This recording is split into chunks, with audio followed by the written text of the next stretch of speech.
Hi, I'm Dr. Craig Singer, a dermatologist in Bingham Farms, Michigan, and we're here today to demonstrate the use of Jeuveau, a neuromodulator to weaken the muscles of facial expression, reduce the wrinkles between the eyes and the number 11s, the forehead lines, as well as the lines of the crow's feet that occur from squinting.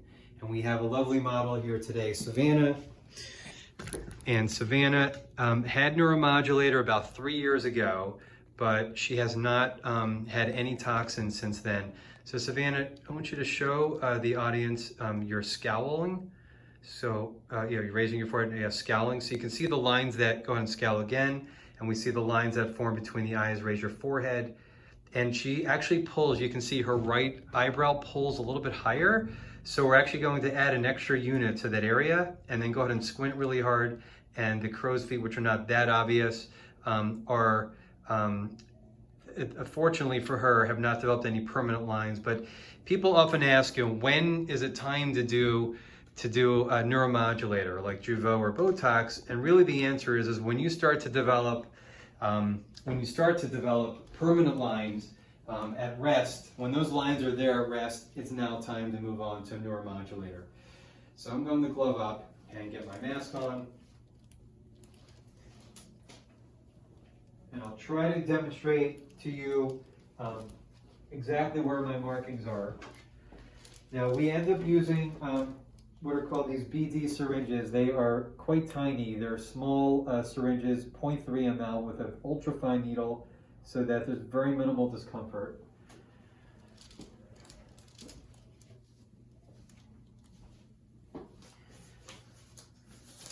Okay, so now I want you to turn this way. Go ahead and scowl angry. And I've made markings here, so I'm going to inject her in 5 points along this glabellar line. Her right eyebrow, go ahead and raise again. She's going to get an extra unit here because she pulls a little bit more on her right side. And then we're going to do just one injection here in the midline, which diffuses 1 centimeter up and down, which should be adequate for her.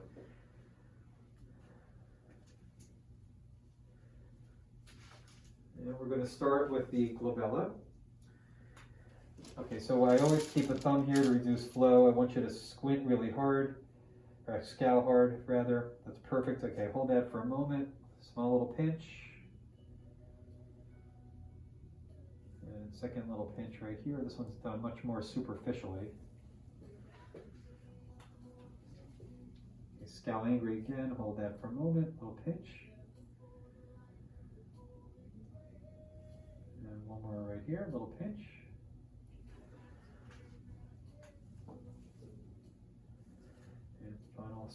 Final right here, 1, 2, 3, pinch. Perfect. And there's sometimes pinpoint bleeding that stops after just 10 seconds of pressure. Okay, we're moving up towards her forehead, which is always a trickier muscle to control. Now, Savannah doesn't want a lot of movement, but my markings are quite high. Go ahead and raise. So I stay high up on the brow. I can always add more lower, but the last thing we want to do is drop the brow and change the shape of her eyebrow. Now I'm adding the extra unit here. Go ahead and raise again. The extra unit's going to come in right here.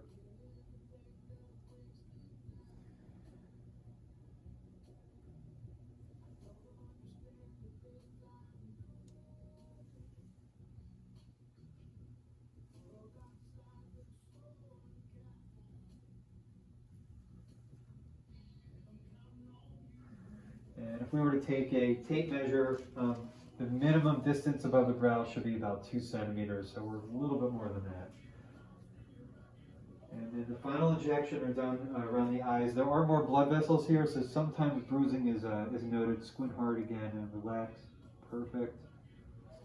So 1, 2, 3, little pinch.